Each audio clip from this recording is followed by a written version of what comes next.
اسلام کی تعلیم بڑی متوازن ہے. ایک طرف سوال کی مذمت ہے، مت اپنا دستے سوال دراز کرو کسی کے سامنے.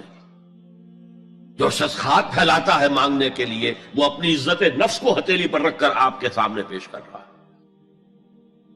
اور آپ ٹھوکر مار دیتے ہیں اس کی عزت نفس. مانگو اللہ سے، اللہ کسی کے دل میں ڈالے تمہاری ضرورت پوری کر سکتا ہے، بغیر اس کے کہ تم کسی کے سامنے دستے سوال دراز کرو. تو سخت مذمت ہے.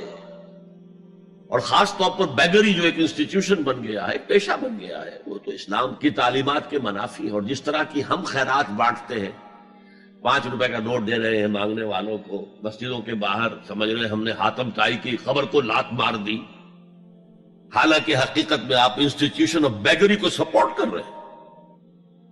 کسی ایک کو لے لو، آؤ چلو مجھے اپنا گھر دکھاؤ، مجھے بتاؤ تم واقعی اس قابل ہو یا نہیں ہو، اور پھر اس کی مدد کریں، لمسم کریں. پھر وہ 5 روپے نہیں ایسی دیں کہ وہ کچھ اپنے پاؤں پر کھڑا ہو سکے.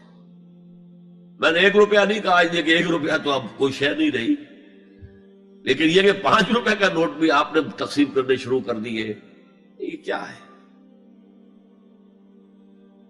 وَالسَّائِلِينَ وَفِي الرِّقَابِ. لیکن دوسری طرف سائل کو جھڑکنا نہیں ہے. اما السائل فلا تنہر، جھڑکو نہیں. اچھا بھائی نہیں، معاف کرو میرے پاس اس وقت آپ کی مدد کے لیے کچھ نہیں ہے، میں کچھ نہیں کر سکتا. تو ان دونوں کے درمیان اصل میں معاملہ ہونا چاہیے. بلکہ یہاں تک بھی فرمایا سائل کو ضرور دو، چاہے وہ گھوڑے پر سوار ہو کر تمہارے دروازے پہ آیا. کیا پتا اس کی واقعی الجھن کیا ہے. تو سوال کی مذمت اور سائل کو جھڑکنے کی ممانعت. حتی الامکان خالی ہاتھ نہ لوٹاؤ. اس نے اپنی عزت نفس اپنی ہتھیلی پر رکھ کر تمہاری سامنے پیش کر دیا، اسے ٹھوکر نہ مارو. لیکن جیسا کہ میں نے عرض کیا، یہ انسٹیٹیوشن آف بیگری جو ہے یہ ایک علیحدہ شے ہے بالکل، اس کا اس سے کوئی تعلق نہ سمجھیے. وفی الرقاب، رقاب جمع ہے رقبہ، گردن. فک رقبۃ او اطعام فی یوم ذی مسغبۃ یتیما ذا مقربۃ او مسکینا ذا متربہ. فک رقبۃ، کسی کی گردن چھڑا دینا. اس وقت سب سے بڑی ایپلیکیشن اس کی تھی غلاموں کو، کنیزوں کو اپنے پیسے سے خرید کر آزاد کر دینا. بہت بڑی نیکی، بہت بڑی نیکی. اور حضرت ابو بکر رضی اللہ تعالیٰ عنہ کے دفتر فضائل میں سب سے اونچا کام یہ ہے کہ جن غلاموں کو اور جن کنیزوں کو ستایا جا رہا تھا، دیئر اونرز، دیئر ماسٹرز، ان کے آقا کو حق حاصل تھا، جو چاہے کریں ان کے ساتھ، قتل کرنے کوئی پوچھنے والا نہیں ہے. میں پہلے بھی عرض کر چکا ہوں، میری ملکیت ہے، جیسے میری بکری میری ملکیت ہے، میں نے اس کو ذبح کیا، گوشت کھا لیا، تم کون ہوتے ہو پوچھنے والے؟ میرا غلام تھا، میں نے قتل کر دیا، تم کون ہو پوچھنے والے؟ ان کو حضرت ابو بکر نے خرید کر آزاد کیا اور منہ مانگے دام دیے. حضرت بلال کے لیے امیہ ابن خلف نے اتنی بڑی رقم مانگی، حضرت ابو بکر کا ٹھیک ہے لو. باپ نے کہا بھی ابو قحافہ نے، ابو بکر کو کوئی غلام خریدنا ہی تھا تو کوئی طاقتور آدمی جو کام آ سکے کہیں، اس کو خریدنا چاہیے. مجھے کیا پتا ابو بکر کس لیے خرید رہا اور کس کے لیے خرید رہا. آج کے دور میں اس کی اپلیکیشن ہوگی.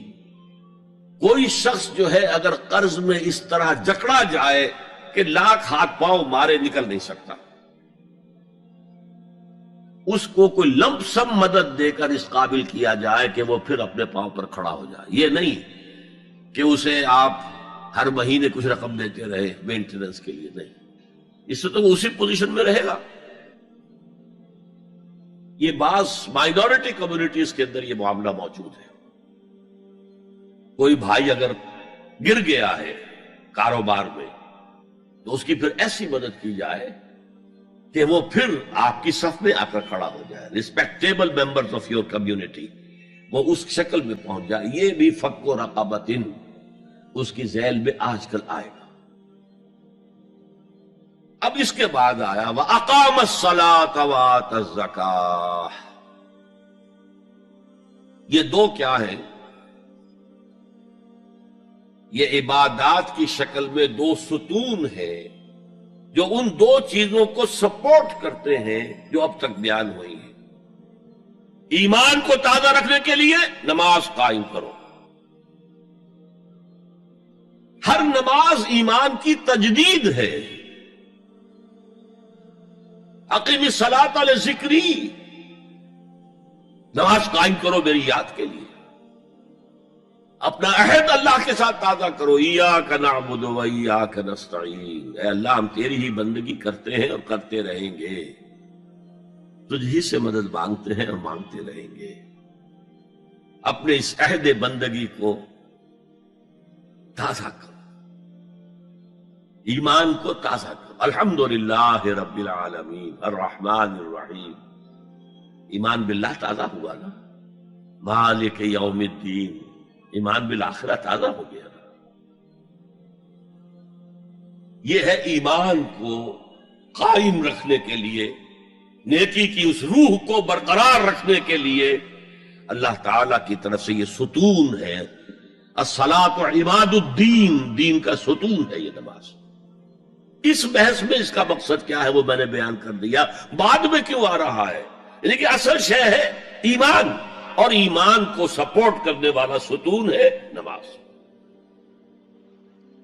عملی نیکی میں اصل شے ہے ہمدردی، ہمدردی میں مال خرچ کرنا، اور اس کے لیے ستون ہے زکوٰۃ. کم سے کم یہ 2.5% تو نکالو، بوتل کا کارک تو کھل جائے،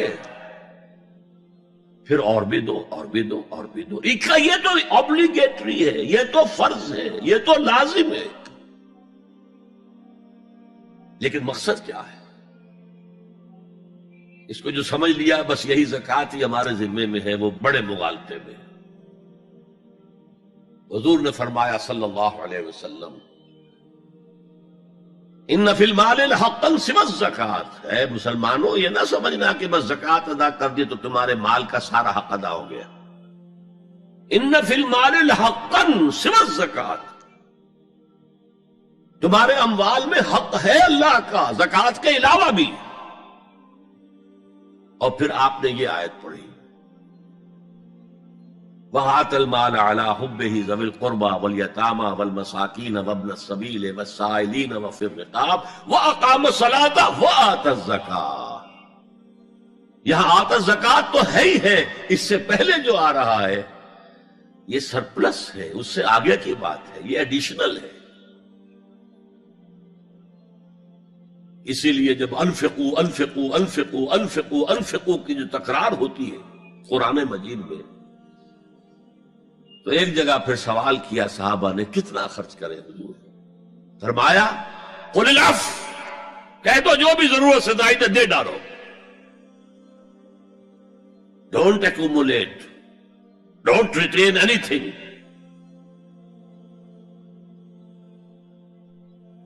ایک بات آپ سے کہوں، آپ کچھ چونک جائیں گے. حضور نے کبھی زکوٰۃ دی؟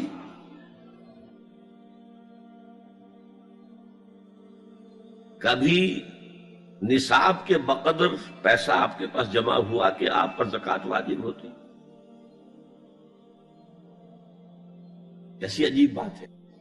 ارکان دین میں سے ایک رکن سرے سے غائب. کبھی آپ نے مال رکھا ہی نہیں. حضور کا اسوہ ہم جانتے ہیں، مسواک کر لی ہے، پانچے جو ہے ٹخنے سے اوپر کر لیے ہیں، یہ اسوہ ہے. ہاں ہے، یہ بھی ہے، ٹھیک ہے، سنت ہے. اسوہ تو یہ ہے.